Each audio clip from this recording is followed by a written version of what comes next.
the cycling podcast in association with Rafa.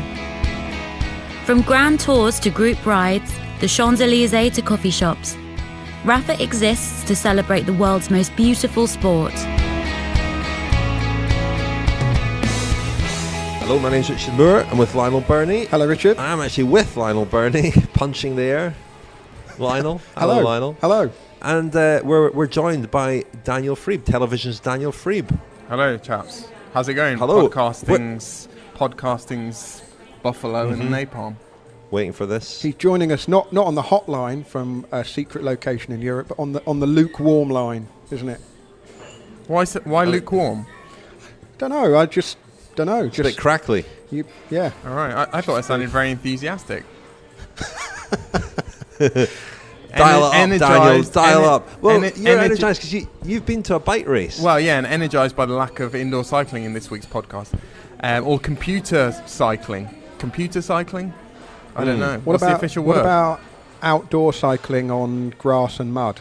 No, not a big fan of that. No. Why? Oh, cyclocross. Yes. No, we fell in love with cyclocross last year, didn't we? Yeah, of stay course, on message, Daniel. How could I forget? I'm a big fan of cyclocross. Not an active fan, but I'm not an atheist either. More an agnostic. It involves or a non-practicing cyclocross fan. Anyway, have you ever, from your running perspective, analysed sort of how many minutes per kilometre they're running at? You know, what sort of speed they're running at? Are you impressed by that? The fact they're carrying a bike? Relatively. Again, it's a bit like track cycling in the sense that I fully acknowledge and I'm a big advocate of the benefits that it can bring a road rider. And in fact, I got quite excited. I know, unlike me to get excited, but I got quite excited when I heard that Zdenek Stybar was going to be dedicating more time to cyclocross this winter because I think that will do his riding in the classics the world of good, and I think he'll have a bumper classic season. What was it like, though, Daniel, to be back at a bike race at the weekend there? You were at the Challenge Majorca. Was the adrenaline pumping? Were you bouncing off the walls with excitement? I was, Rich. So much so that I got to the start, unfortunately, half an hour late, or half an hour later than I wanted to get there, because the weather conditions in Majorca have been, they were a bit patchy last week. There were a couple of landslides which caused the organisers to change the route a couple of times, so the start times were messed around with. And we also have this strange format in the Challenge Majorca where, we talked about it last week, didn't we? Where there's this sort of buffet arrangement. You never really know who's riding on which. Well, you know which team they're riding for, but you never know which riders that team is going to pick on a given day, which adds an element of surprise. So I showed up in the morning, not really aware of who was going to be riding, but some big names there. Dan Martin was there. Emmanuel Buchmann had won one of the harder of the 4 legs of the Challenge Majorca the previous day, and indeed rode very well again on Saturday. He was certainly one of the form riders in Majorca. Valverde was there, the world champion. It was a pretty decent field, not many spectators, very, very low-key sort of affair. I was being stopped by tourists saying, what the hell's going on here? And they were slightly incredulous when I told them that some of the best bike riders in the world were present and going to be racing that day. It's incredibly low-key watching it. It looked like a club race, really, in contrast to Argentina, Tour de San Juan, where certainly in the final stage there were huge crowds, and I thoroughly enjoyed watching Tour de San Juan. But we'll hear about all of that, and I think we'll also hear a bit later from some people like Katusha. Marcel Kittel got off the mark at the weekend. But Lionel, do you have a news roundup, please? I do. There's a lot to recap this week. Loads of racing going on. We'll start with the Cyclocross World Championships in Boense in Denmark. The top 3 in the men's race were as expected. The only question was which order they would finish in, and the answer to that question was that Mathieu van der Poel of the Netherlands got the better of 2 Belgians, Wout van Aert and Toon Aerts, who finished in silver and bronze positions. It was Van der Poel's first world title since 2015, breaking Van Aert's run of 3. To be fair, though, Richard, you watched the women's race, the men's race was a kind of formularity. Formularity? Yes. Formality. Formality, Lionel. Are you joining We're doing formulaic and formality Yeah. together there? We're doing the podcast in English this week, Lionel. Anyway, Sanne Cant won for the third year in a row for Belgium. She beat the Dutch women Lucinda Brand and Marianne Vos into third. Richard, there was a real mishap for Lucinda Brand in the pits when she went for a bike change. Her dad was doing the support and basically grabbed the bike too soon, causing her to fall off. Some debate about whether or not that cost her a shot at the gold medal. You watched the race. What did you think? I saw Neil Rogers of Cycling Tips argue that it didn't cost her the race, and Neil knows a lot more about cyclocross than I do, but Lucinda Brand's a road rider, and I think the finish suited a road rider, and had she arrived there with Sanne Cant, I think she would have had a very, very good chance. She looked really strong, and she was gutted not to win. It was a superb race. 6 or 7 riders were in contention. Riders were making mistakes. They were going off the bat. They were getting back on. It had everything the men's race really didn't. It was a nail biter and a very good winner. Fantastic Vos back there. Many times a world champion, 7 times a world champion cyclocross, I think. And it was a really competitive, great race. 4 Dutch riders up there, but none of them managing to win it. And Brand, as I say, very disappointed. Hoping to get Lucinda Brand on the next cycling podcast Femina. So stay tuned for that. You can ask her about that mishap and whether she thought she was still in with a shout of winning. But Sanne Cant there, 3 wins in a row. Some success for British riders in the age category races. Ben Tullett won the junior men's race for the 2nd year in a row, and Tom Pidcock won the under-23. Glad you mentioned this, Lionel. Glad you mentioned Tom Pidcock's success, because we had a very angry message from somebody close to Tim Pidcock a couple of weeks ago, complaining that you hadn't mentioned that he won the World Cup Series when you're in your cyclocross roundup a couple of weeks ago. Yeah, but we don't do under-23 men's race results, do we? Just don't blame the messenger. I'm just passing on what I was, No, there's an editorial decision that goes into the news roundup, and sorry, Tom Pidcock. The editor's decision is final. We sometimes do minor league Italian roller hockey, but not under 23. Yeah, I think that might be the week where you mentioned the minor league roller hockey, adding salt into the wound. Picking up, Daniel, on your point about crossover between cyclocross and road, Mathieu van der Poel's road team, Corendon Circus, have been invited to ride Omloop Het Nieuwsblad and Gent-Wevelgem this spring, so we'll get to see how he goes on the cobbles. In terms of adaptation to road, I would suggest he's some way behind Van Aert at the moment, isn't he, in terms of... certainly Van Aert is going in at a much higher level after the road results he got last year. No wildcard for Paris-Roubaix for Corendon Circus, though. On the road, lots of road racing going on. Daniel mentioned the Challenge Majorca, 4 one-day races that aren't quite a stage race. They were won by Jesus Herrada. He won the first race. Remember, he wore the red jersey at the Vuelta last summer for a couple of days. Emmanuel Buchmann won one, as Daniel said. Tim Wellens won the race to Dea, just as he has done for the last 2 years. And Marcel Kittel broke his duck, ended his 11-month drought without a win. First race win in Palma since Tirreno-Adriatico last March. There was a memorable debut for Danish rider Rasmus Iversen of Lotto Soudal. He got into the break on the first day, scooped up enough points to take the lead in the King of the Mountains, but then crashed heavily and broke his collarbone. Quite a baptism of fire for the young Danish rider. Also in that crash was Mikel Landa of Movistar, who also fractured his collarbone. He was due to have an operation over the weekend, so his season is not off to the perfect start. Next stop, Australia and the Herald Sun Tour, where Team Sky really dominated the second half of the race. Owen Doull got his first pro win on stage 3 when he broke away with his teammate Luke Rowe. Then Dylan Van Baarle and Mitchelton Scott's Nick Schultz really shredded the bunch on the stage to Arthur's Seat.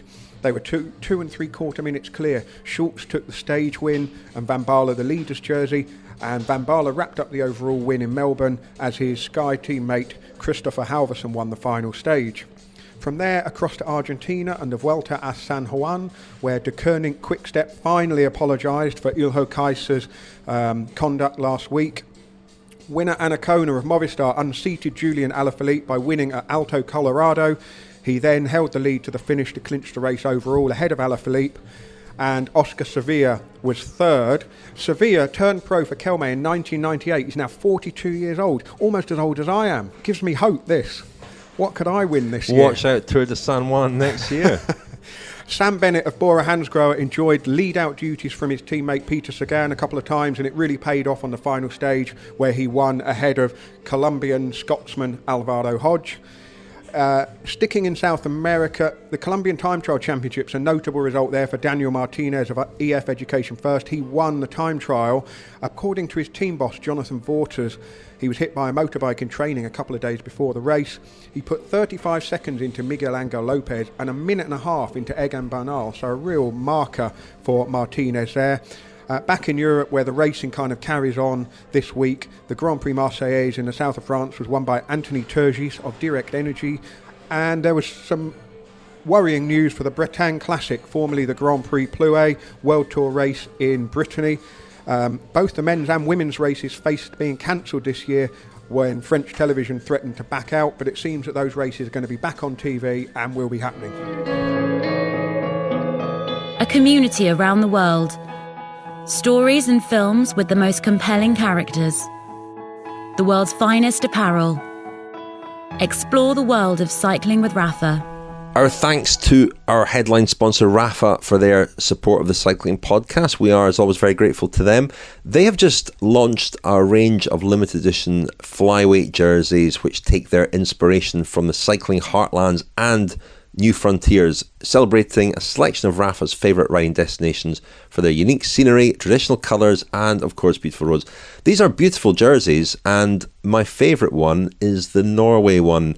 They've all got the kind of flags or areas, colours in a little band on one of the sleeves, on the left sleeve.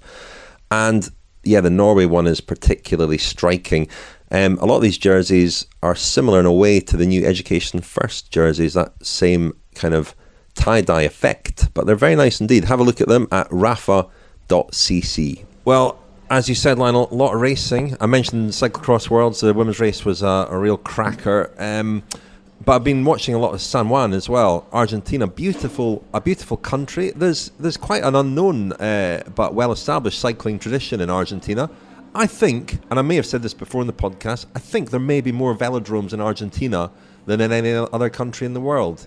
Wow. Going way back. Not all of them indoor velodromes. And not all of them in use. But there was a time in the early last century, when track racing was very, very popular in Argentina, I believe. Someone will correct me on that. But that there are a lot sounds of like one of those facts that, that you might get in a pub quiz, and someone very confidently, for example, will tell you that the Marquis of Granby is the most popular name of pubs in the United Kingdom. Like I say, with a huge amount of confidence, and then it turns out to be something like the Red Lion.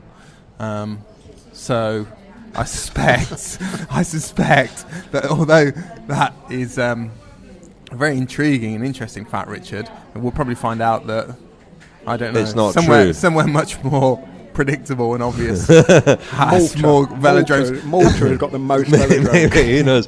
But we talk a lot about Colombia, obviously, and its tradition in cycling, not so much Argentina.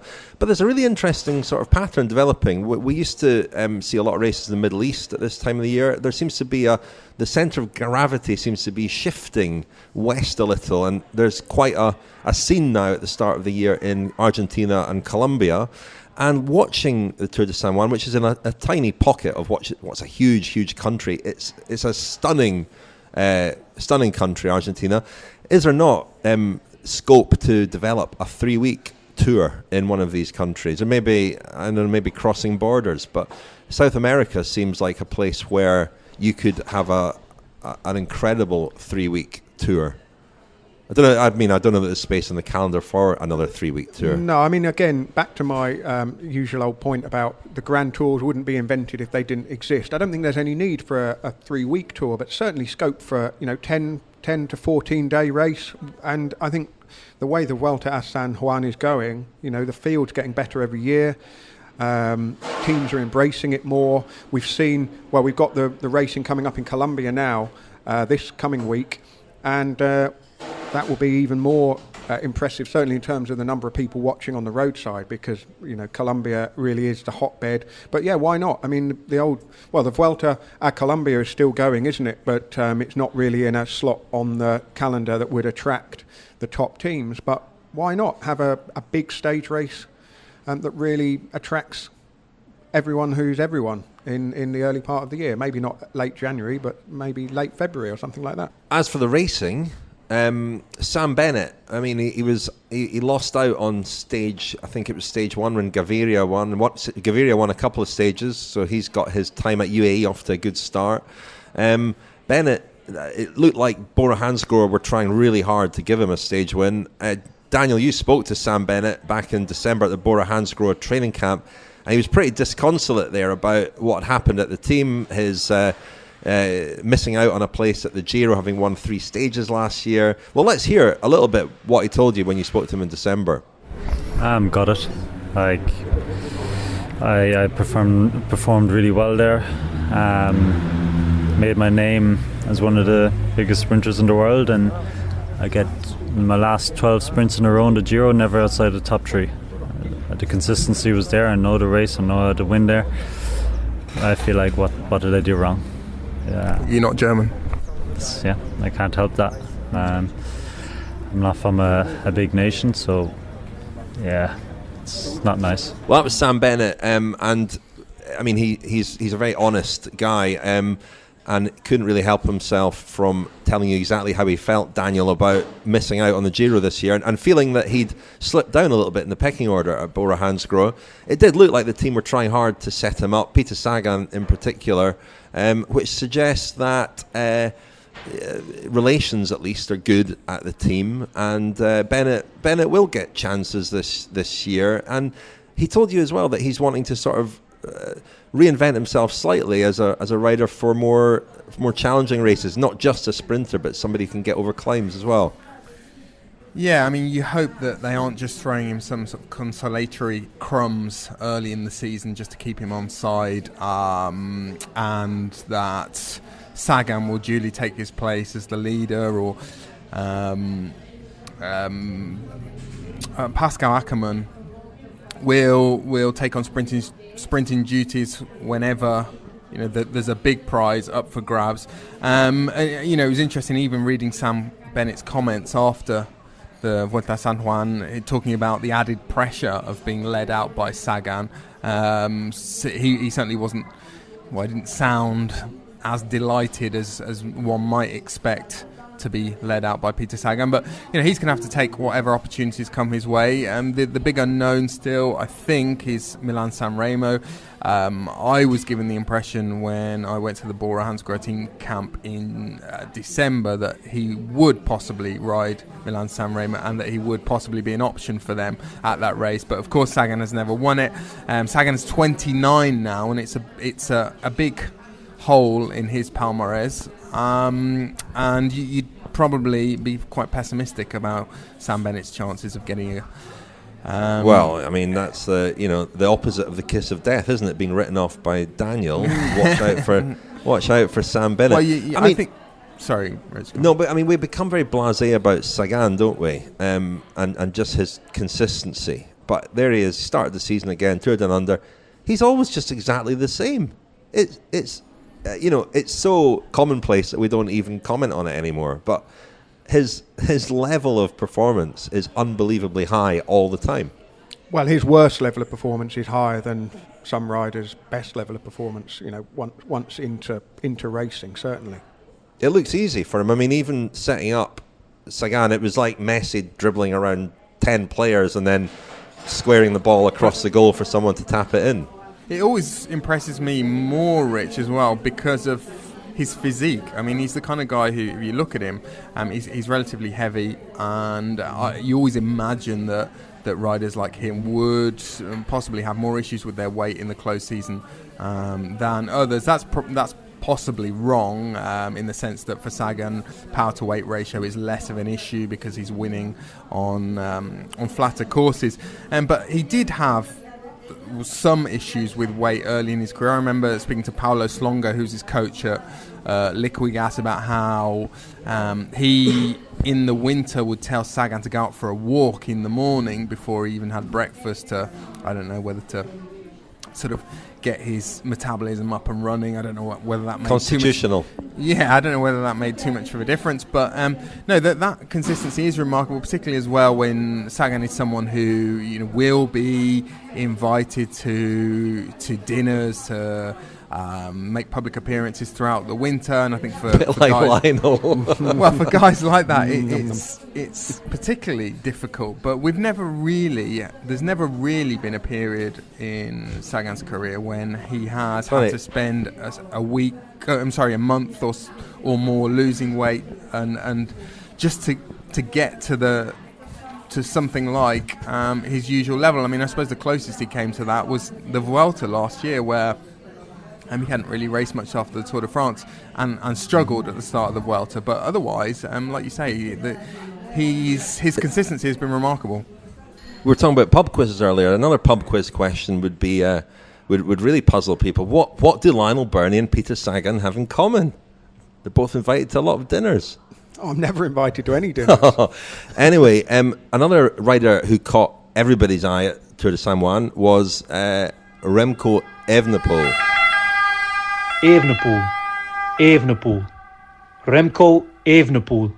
It's funny, Daniel, you mentioning that Sagan is almost 29 or is 29. Is he almost 29? Is he 29 yet? He's just turned 29, and it seems like yesterday that he was a 19-year-old emerging talent, and there his career's kind of entering its final straight, perhaps. There's Evenepoel, 19, just turned 19. We weren't expecting a lot from him, but he delivered quite a lot, and he showed, I think, in that race, not the highest level perhaps, but we're gonna see a bit of him this year, I think, aren't we? I mean, the talent is there to see, especially in the time trial. Well, we talked a couple of weeks ago, Rich, about precedents of riders turning pro very early. In Filippo Pozzato's case, going straight from junior category to the pro category, and how he'd been given a very sort of soft racing program in his first year, indeed his first couple of years. I don't think that's going to be the case with Evenepoel, is it?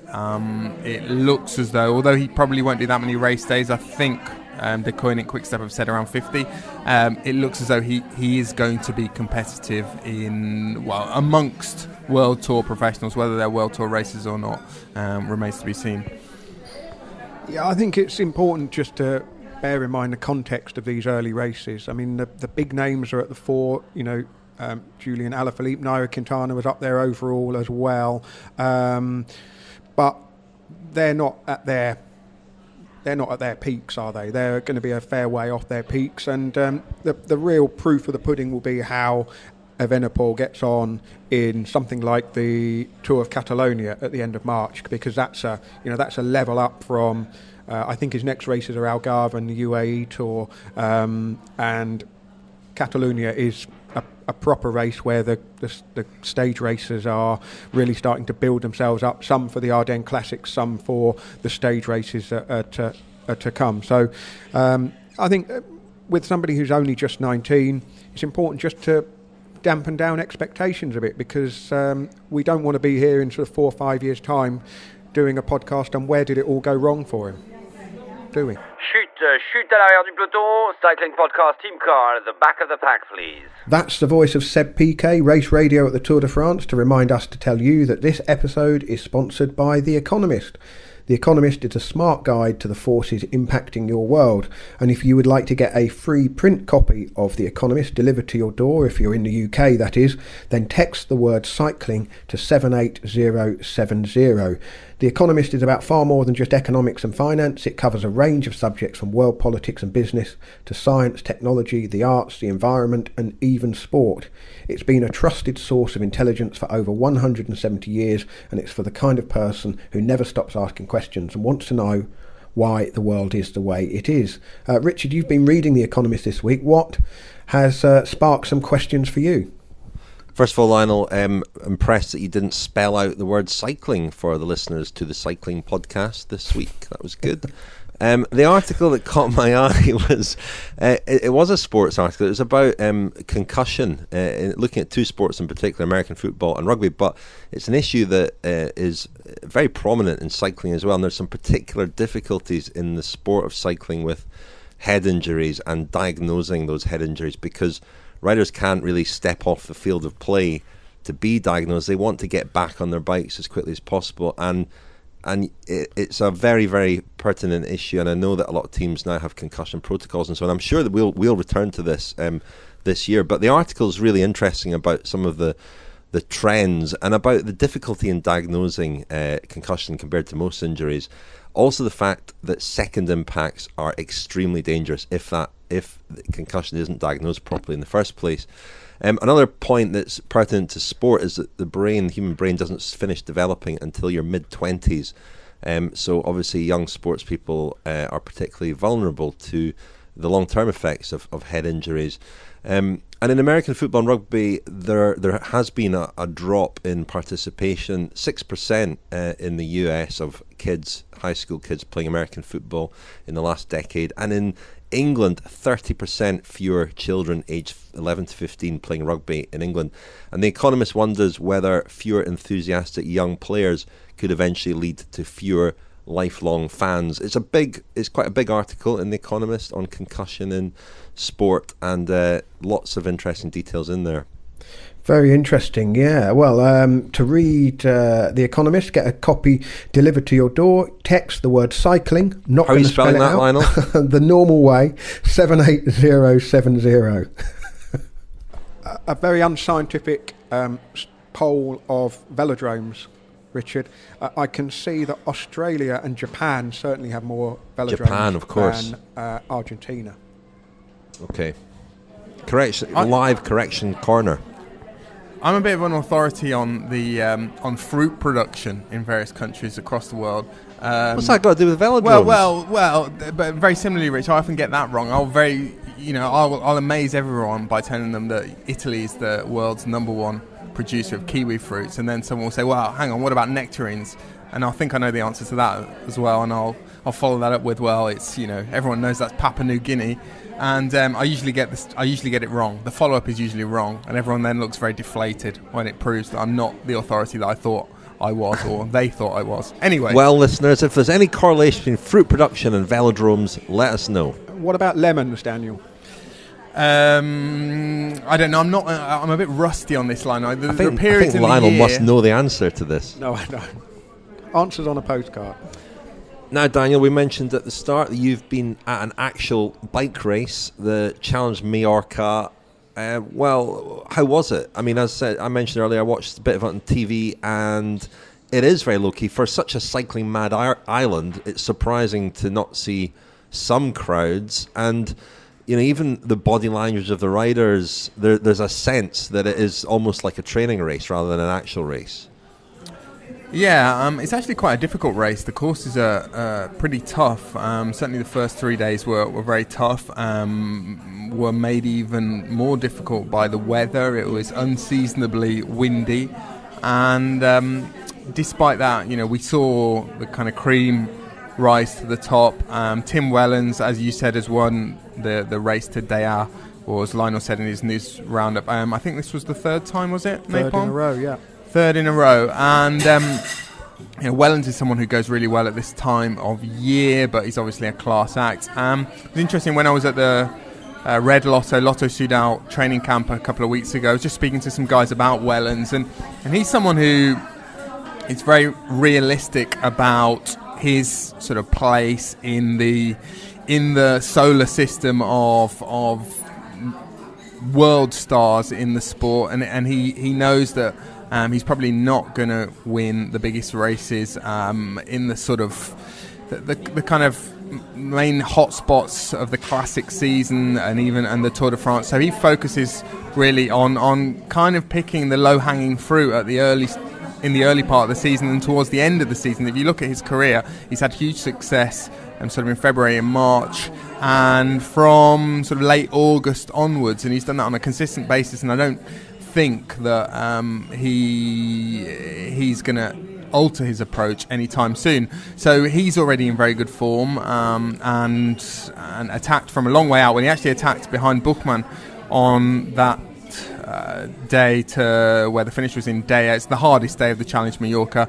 Buchmann had won the previous day, and he's obviously going very well. The big sort of take home with him, I think, Emmanuel Buchmann, who's going to do the Tour de France this year as the leader, the GC leader for Bora, is that he is really on a very much an upward trajectory in his career. Last year he was a lot bolder than he'd been in the past. He's a climber who is not terribly explosive, has been someone who has followed generally in major races, had some good results, was the best young rider in the Dauphiné a couple of years ago, was finished well inside the top 10 at the Dauphiné last year, but the difference was that Buchmann was starting to ride quite aggressively, and on Saturday in the Challenge Majorca, he attacked from a very long way out and almost pulled off his second straight win. So it's going to be interesting to see what he does over the next few months. Again, he's not a guy who's blessed with sort of great kind of attacking speed or great explosiveness. He's not a guy who I think will be a threat for the podium at the Tour de France, but he's someone who's grown in confidence and getting better every year. I was quite surprised that Valverde didn't win on any of the days that he competed in Majorca. Rode as Valverde always does, aggressively, maybe got his timings wrong slightly, but he didn't take home any victories, which I thought was a bit of a surprise. Just on Tim Wellens, you make the point, Daniel, that he goes well at the beginning of the year and at the end. Of course, 2 years ago, 2017, he pulled out of the Tour de France with a combination of heat and pollen allergies, suffered pretty badly in the hot weather, refused a TUE to take medication to try and alleviate those symptoms. But last year, he was very impressive in the spring. We said, he won that same stage of the Challenge Majorca. He then won the Ruta del Sol. He was 5th at Paris-Nice, and then won Brabantse Pijl, 6th at Amstel Gold, 7th at Flèche Wallonne, and then 16th at Liège-Bastogne-Liège, he wasn't really in the mix at all in the final sort of 25-30 kilometres, but a good performance. So, I think he's got the capability to go a little bit better than that this spring. Maybe Amstel Gold, maybe, Liège-Bastogne-Liège, the new finish might, it's going to certainly shake up the race, make it very different to what we've become used to. But yeah, Tim Wellens, when the season gets going and the hot weather comes... won a stage of the Giro as well last year, didn't he, on Sicily? He did. Yes, he did, yeah. He's a rider who very much knows his place, knows who he is. I mean, he's someone you can look at his palmarès and think, well, why isn't he moving taking the logical next step of trying to become a GC rider, or really focusing everything on Liège-Bastogne-Liège, saying it in the press and really not doing a whole lot before that, behaving like a real sort of bona fide big hitter. But as I said, I think he's realistic and pragmatic and knows that his best chance of success is doing what he currently does, which is picking up wins and being very prominent at times of the year when the real big beasts have not yet come out to play. Who did you speak to in Majorca, Daniel? I suppose this sounds like an interrogation. Well, I had the recorder didn't come out in Majorca on Saturday, Rich, mainly because I kept being detained by people who wanted to speak off the record. I was actually party to what might have been some cheating in Majorca, but of course the omerta prevails, and I can't reveal who it was. No, we've actually reported this to the UCI, and they're investigating as we speak. So we're very serious. Can you tell us the nature of the incident? Please. Well, first, I'd like you to clarify. You two might know the answer to this better than I do. Is there an obligation to complete the full distance of the neutralised zone in races? Well, that's a really good question. I mean, it's not called the neutralised zone for nothing. The race has not actually started, has it, in the neutralised zone? So I think that would matter in in a really big race. I suspect at the Challenge Majorca, perhaps not so much. Why, Daniel? Well, I'll tell you what I saw. Do you know that a rider didn't complete the neutralizer? I tell you what I witnessed. I was speaking to a rider, Rich, on Saturday, an unnamed rider, and I became aware that about 800 metres away, the rest of the peloton had already lined up, and the start time was drawing perilously near. I told the unnamed rider that he should probably get a move on. He was doing that when the heavens opened, and we found ourselves under a monsoon. At that point, he said, "Well, I'm just going to take shelter." And we went. We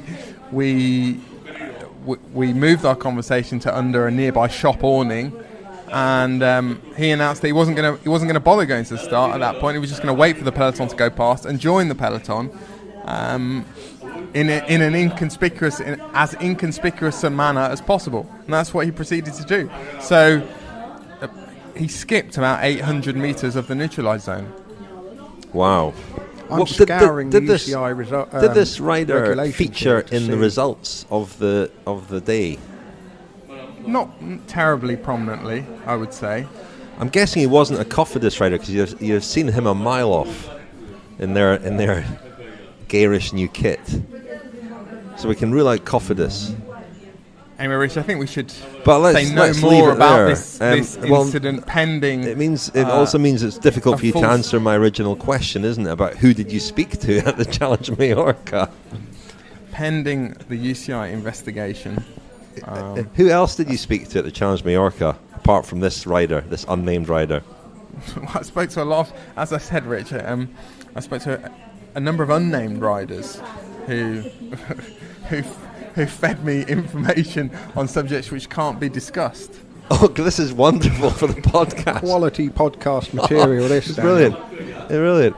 Imagine if Lionel had come back from the de Kooning Quick-Step camp saying, "Well, I spoke to a lot of unnamed riders about things that I can't discuss." Well, I did get one very big interview that we now can't use, probably. No, we're still hoping to use it once the dust has settled a bit. But, Daniel, you did, when you were at the Katusha-Alpecin camp in December, you spoke to them. That was a different kettle of fish. Yeah, you know, I'm not suggesting it was a Katusha rider. I was interviewing riders left, right, and centre at Katusha in Majorca before Christmas. They had their training camp, as they always do, at Club Robinson on the east side of the island just before Christmas. And of course, Katusha coming off a very bad, a very unsatisfactory 2018 season. They won, I think, 4 races last year. 5, which is five races. You've got to count Tony Martin's national championship time trial as well. Well, it was a terrible return, wasn't it? Kittel, of course, had a bit of an annus horribilis. Martin himself didn't pull up any trees, and indeed has left the team. And facing some difficult questions, I think, going into 2019. Needed a bit of a rethink, needed to shuffle some things, get some new riders, address some areas of the roster where they were pretty weak in 2018. That's what they've certainly tried to do. So just before Christmas, I discussed this with their team manager, José Azevedo, and I think we'll hear from him now, Rich. Everybody knows the value of this team. It was not what we show along the year. Everybody finished the season frustrated, disappointed. At the end, the management of the team, we analyzed the year. We analyzed the reason of, or the possible reasons for have so bad season, and we decide to make a few changes on the team, and hope now in 19 we are back at the success. If you analyze the riders we bring in the team, they have different characteristics, different skills, and what we want is have a team more competitive in a different race. For example, we signed Batalin because it's a faster rider. He can win when the finals are short hills and steep, and he also can do classics like, for example, the Ardennes or Amstel Gold Race. It's a good race for him. It's not because we don't have in the team riders who can do it. Nathanaz is a good rider for this race, but if we can have more riders as an option, more strong gonna be the team. The case of Jens Debuscher, it's a sprinter, and we want to have another sprinter in the team. We want to have we have Marcel, but it's so many races all along the year, and we do all the time two programs, sometimes 3. So we want to have always a sprinter in the race. And Jens, we trust on him. Is a strong sprinter. He won the race, and it's also a strong rider in the classics. And this year he finished 3 times top 10 in the Cobblestones Classic. So it's for the group of the classics. I think it's also we have a group stronger.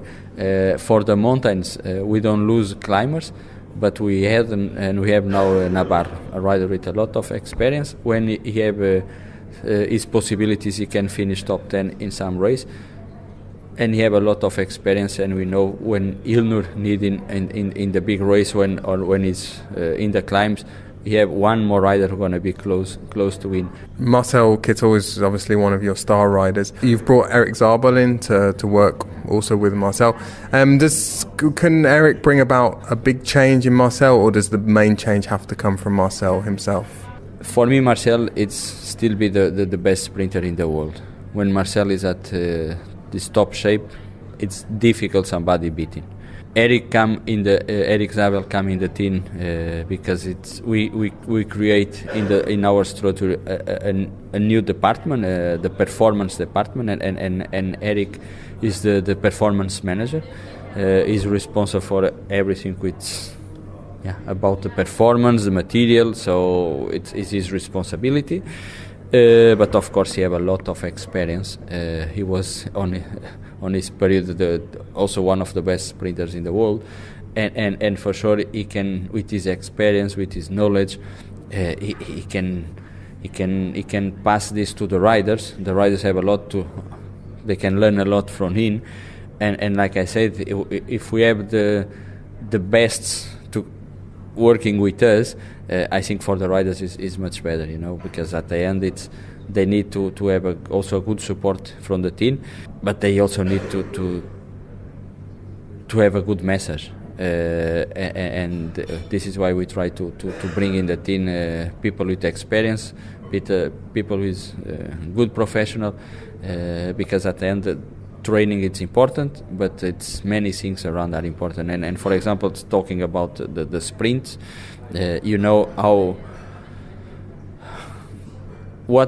how much time it need to be invested to create a good lead out train, create a good plan for the sprint, analyze the kilometers before the sprint. So we need to have somebody who can study this. Of course, we have 5 sport directors with experience, but if we can have a person like Eric, who was one of the best sprinters in the world, he have a lot of experience and knowledge to pass to the team. And has Marcel been complicated to work with? No, it's not complicated. Here in the team we are 70 persons, around 70 persons, and each one have his character, his personality. At the end, we need to respect. But like we speak before, we have one philosophy and one identity. So everybody who come need to go in this spirit and understand our team. But with Marcel, no, we never have problems. Of course, he have a difficult here. He come here after winning 5 stages in the Tour, big expectations from everybody, and he also from himself. And when you come in the team, everything is new for you. You want to show that, give back the confidence to the team. Sometimes you put this pressure on you. Some periods of the year he was sick, and then he lose training, and then he start training again to come back and it's sick again. So you have the springtime. It was not easy, and for the riders how important are the results, but for a sprinter it's They only count the victory, and for many reasons. The year passed. For example, the first stage in Dubai, when Marcel was at the sprint on the side, I think it was with Groenewegen. He had a problem. The chain went out, and then one day, 2 days later, he was blocked. So, it's one chance you lose, another chance you lose, and then you start lose the confidence, then come these healthy problems. And you see the time running and race that you expect to have victories, you don't have. It was, not the perfect year, but no, we cannot say Marcel. It's a person who creates problems inside the team. I think everybody in the team like him and respect him. The Cycling Podcast is supported by Science in Sport. Science in Sport. Fueled by science. Thank you to Science and Sport for their support of the Cycling Podcast and for supplying our listeners with so many sports nutrition products. You can get your 25% off with the code SISCP25 at scienceandsport.com. That's SISCP25 at the checkout. This week's question for Ben Samuels at Science and Sport comes from Phil from Swansea.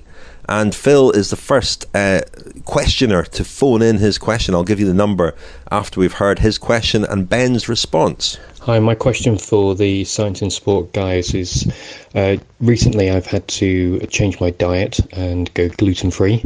And for my cycling, that's caused a bit of a problem. I generally like to have kind of bread products in my back pocket when I'm going on a long ride, and I've had to cut those out. So I'd like some ideas of suggestions for alternatives that are going to keep me going while I'm on a long ride. Thanks. Hi Phil, it's a really interesting question as it doesn't have to be as restrictive as it first appears. Fueling cycling performance is definitely possible on a gluten-free diet.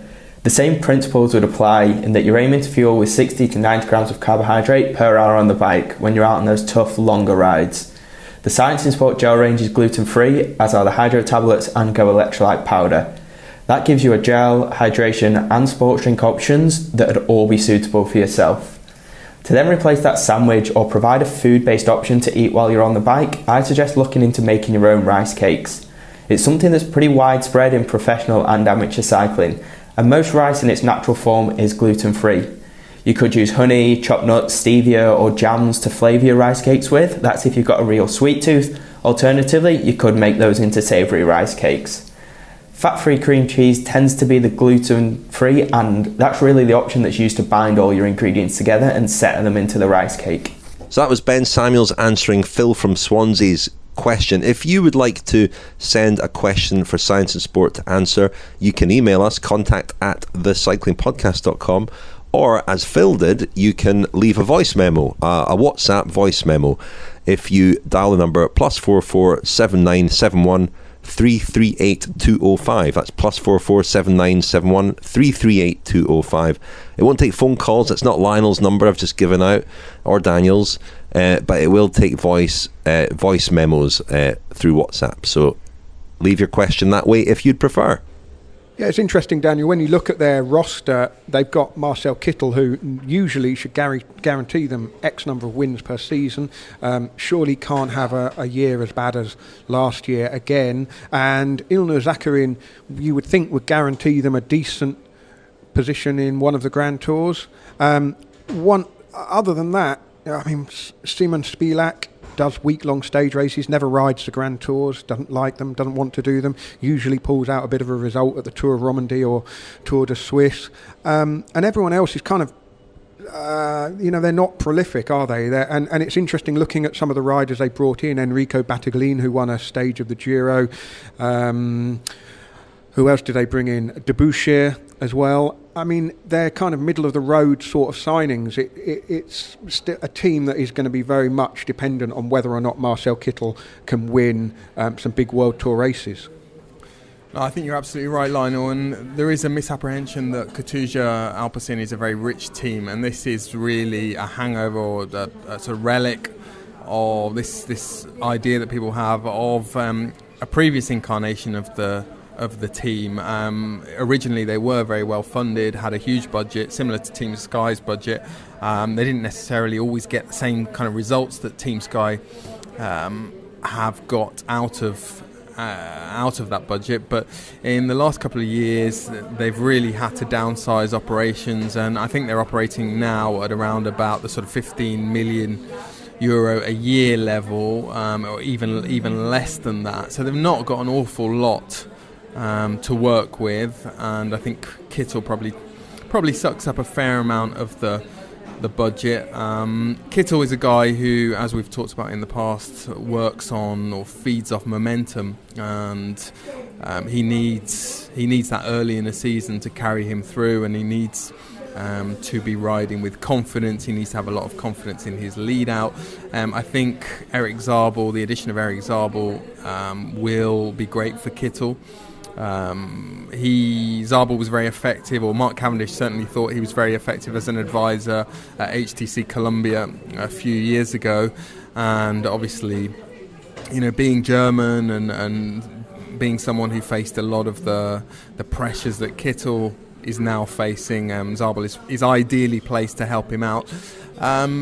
Elsewhere in the roster, I think in the classics they'll be relatively strong. I think Niels Pollitt is someone who is getting better every year. He was 7th in Paris-Roubaix last year, 17th in Flanders, so he's a consistent performer, and he's someone in his mid-20s who should be getting better every year. But otherwise, it's a team that I think might struggle.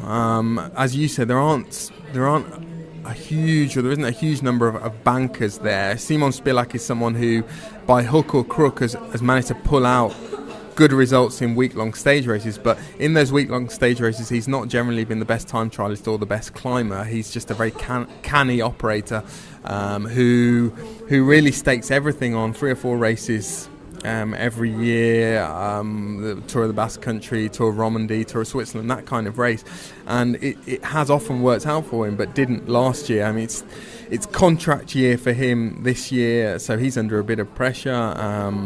He might well contrive and manage to pull out something again in those races, but it's far from a guarantee. And I think looking beyond this year, there are probably questions about Katusha's future. They've got a new business model. They've had a new business model for the last couple of years. They want to be certainly to a degree self-sustaining. Now they have Katusha is a sportswear brand and a sportswear manufacturer, and they're hoping to raise a decent amount of capital from sales of that sportswear. Not sure how well that is going. I think Azevedo is a very hands-on manager as well. He's got a lot on his plate. He's someone who gets involved in the real nitty-gritty of how the team operates. But you compare the sort of human resources that Katusha have got to a Team Sky, and you see, I think, probably big differences, where people are having to multitask and do a lot of different things, and pulling off the kind of thing that Sky is able to do, or what Jumbo Visma are doing now in the Netherlands. It is not as easy as just having the will to do it. You also need the money. You take the example of their training camp, Katusha's training camp in Majorca. There were a couple of, not grumbles, but one or two of the riders did mention the fact that it wasn't ideal for the climbers because they were right on the east side of the island where there aren't a lot of climbs. And Ian Boswell sort of said to me, well, that's the kind of thing that at Sky maybe you would have someone to drive the climbers to the other side of the island, and that would have quite a big effect on the training camp. But at Sky, that's affordable, that's doable, that's feasible. It's not necessarily at a lesser funded team. So they've got facing a bit of an uphill battle, I think. But again, as is the case with Kittel, if they get some momentum early in the season, then they have got some talented riders who could surprise us. Yeah, there's no ambiguity now, is there? With Tony Martin leaving, there's no one to kind of deflect the responsibility from Kittel. I'm sure he's acutely aware that he can't perform like he did last year. And when you look at their roster, they've got enough speed and enough horsepower to put together a decent lead out train for him and keep races under control and maybe join in with De Koning, Quick Step and the others who will be trying to bring races back together for sprint finishes. So it's going to be an important spring for Kittel but the big thing is for a rider of his stature, it's the size of wins really that counts. Needs to be back on top winning at the Tour de France. And they had a bit of a reboot last year, became a more international team last year. One of the riders who joined last year was Ian Boswell, and I think you spoke to him as well, didn't you, Daniel? I did, Rich. I spoke to him about that.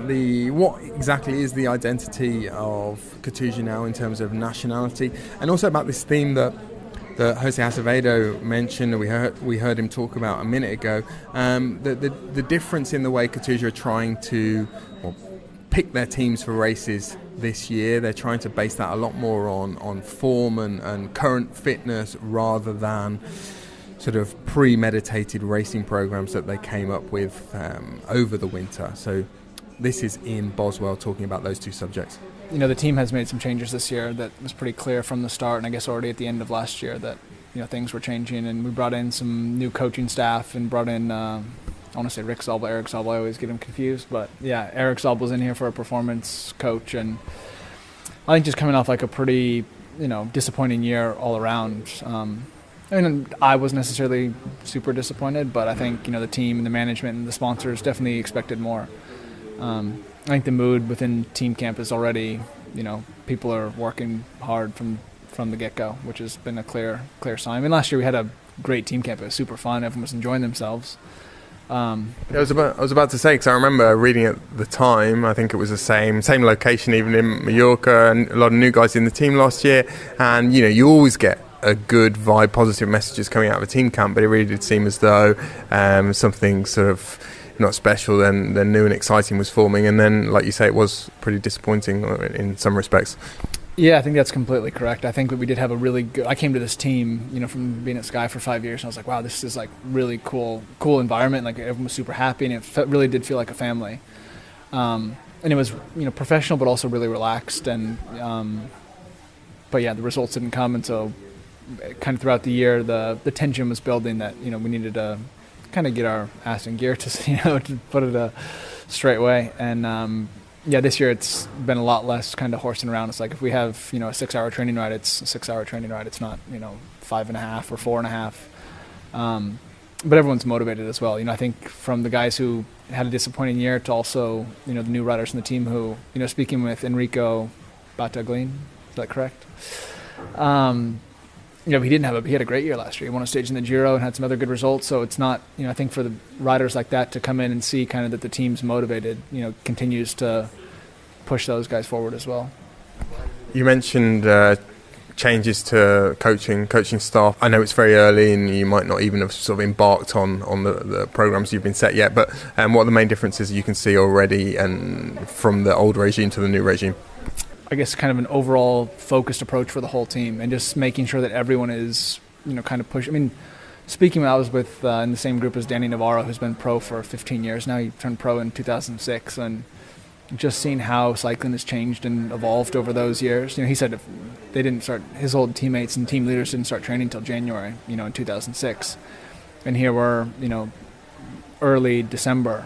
The sport as a whole has changed. You used to be able to show up to an early season race like Majorca Challenge, and it was important, but you could kind of just get through and you could race some leg warmers and you could ride back to the hotel, and there wasn't a lot of pressure. But I think especially coming off the year we had, I think there's a little bit of pressure from the beginning of the year. And one thing we've implemented this year as a team is like sending the best riders to the races. So rather than having like a fixed program where your program's set in December and that's your program throughout the year, that if you're not riding well, then there's no point in sending you to races, which is something that is clear, makes a pretty clear choice that your training is going to be analyzed and watched. So they're sending the best riders to the races. That's pretty unusual, isn't it, in the context of the World Tour? I've not really heard of teams doing that before.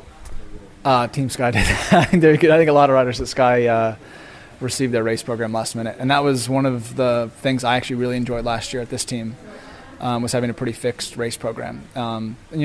Being, I would say, usually a relatively motivated rider, that I was focused to show up at the races prepared, and not just like riding through knowing my race program.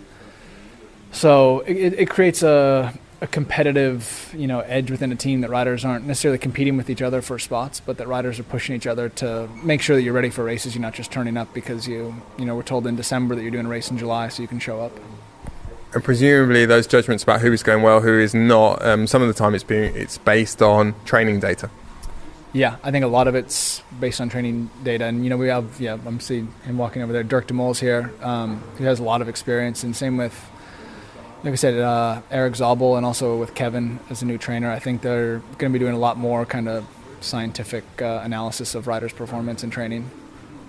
And it's a team with a very sort of multinational identity. In the recent history of cycling, sometimes that's worked incredibly well. HTC, it worked incredibly well. It was a team with no sort of obvious single national identity. At Quick-Step, it seems to work pretty well. They've got a lot of riders from different nationalities.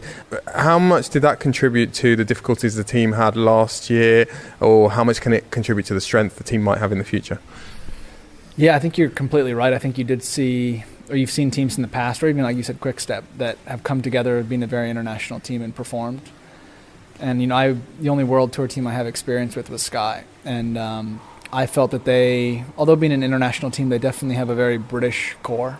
And I think that core, for myself being a young rider, like those were the cool guys. Like the good riders were also like the cool guys, like Thomas and Froome and Luke, and when Swifty was there and Pete Kennan. You wanted, well, I mean, personally, I guess I can speak from my own experience. I wanted to fit in with those guys, so I wanted to be part of that group, because those were the guys going to the big races, and I wanted to show those guys that I was a good rider and reliable. We don't necessarily have that same kind of group at this team, because it's so international. We don't have one national identity that's kind of, I don't want to say favored, but kind of the core group of guys who've been racing together for a long time, who are tied in with the coaches and the staff. It's very international. Are the Germanic group not taking over slightly? They are. It's definitely the most dominant kind of influence in the team. But at the same time, it's not really, I guess I'm not part of the sprint lead-out train, so I don't really see it as much, but it is, I would say, in all senses, it's a really international team, and your nationality doesn't really dictate your race program or kind of who you're friends with on the team. So it's nice in that sense that everyone gets along, and there's not really like a clique within the team. But at the same time, like, I do sometimes see a benefit of a team having kind of a national identity. So it's a fine balance of keeping it international but making that work and bringing everyone together for a common goal. That's getting people to race for each other, even though they might not have, a native tongue. So that was friend of the podcast, Ian Boswell. That was interesting to look at, Katusha. Momentum, as you said, is so important for Marcel Kittel. It's also so important for teams, and there are a few teams, just looking at the early results, there are teams that had shockers last year: UAE, Emirates, Education First, Katusha-Alpecin, who are all off the mark, and that's so important to get some early wins, and not so much for the wins but more for the feeling it engenders within the team. And it can be rich, it can be, but it can also sort of dissipate and dissolve relatively quickly. I remember last year, exactly. That's exactly what I was about to say. People raving about all the changes that have been made there, new riders, new approaches, and it was only a month or two later when people were talking about a crisis. Nevertheless, it's easier to keep it going once it's started than to get it started. Especially as the season begins to drag on without a win. Are we still waiting for our first win? Well, probably. And there are changes in those teams, especially UAE Emirates. I think there's quite a lot of changes at that team on the management side that could well have an impact on the road. But Gaviria is obviously a guy who should win races for them. Now, just before we go this week, since we are talking about Katusha-Alpecin, one of their new signings for this year is Harry Tanfield, the young British rider who was part of the Hub Wattbike setup last year. We featured Hub Wattbike in last week's episode, of course. And Lionel, you chatted over the phone to Harry Tanfield, didn't you, before he made his debut for Katusha-Alpecin? I did, yeah. He was in Majorca, just getting ready to make his debut in 2 of the Challenge Majorca races. He didn't finish either of them, but he was looking forward also to the Volta a la Comunitat Valenciana, or Tour of Valencia as we used to call it in the old days. And well, he kind of backed up what Daniel was saying about the way Katusha picked their teams at shorter notice, because he'd only just found out that he was going to be riding the Valenciana race, and he was keen to see how he measured up against some World Tour riders in the time trial. What's the step up been like? Has it been noticeable? I mean, is the training different, harder? Yeah, what are the differences? It's different. Obviously, everyone trains hard. It's just different to what I've done in the past, really. The thing is, when you're training at a low level, you're training for races that are a low level as well, so they're not. You're not training to ride the bike. You're not training to race for 6 hours. You're training to race, 4.5 hours, just real hard, rather than opposed to multiple back-to-back, days, rather than just one-day races and stuff. Just like your resilience to fatigue, really. I think it's just being able to tolerate the load. It's just a lot of time pedaling a bike. Basically, there's no other way around it. So. And what about the first race? I mean, are there any butterflies for you nerves? I mean, you're not starting with the first of the Challenge Majorca trophies. You're coming in to the second or third one. What's the plan? And I mean, would you prefer to get right stuck in? The second day, it's 4-day racing. Obviously, it's 4 one-day races, so it's pretty much just every guy gets a race, gets a ride out. Everyone in the team's going to do a couple of days, and everyone's been set sort of 2 days for their program. It's just whatever really fits of who's doing what. Day 2 is I'm just going to get absolutely slaughtered, so just there to get around. Really, I don't know what's going to happen. So you're under no illusions. It could be quite a tough first day as a World Tour rider. What have you got on the agenda for the rest of the spring? Do you know yet? Oh yeah. Day 2 I'm 100% getting dispatched. Just at what point? And then after that, well, I don't know. We've been talking about the program, obviously, and I thought I was racing sort of 15th, 16th, but by the sound of it, I'm racing maybe in Valencia in a few days' time. So, which was news to me this morning. So, going to go and have a chat with the DS and the other guys tonight, actually, and just go and find out exactly what the crack is, basically, because I didn't know I was riding.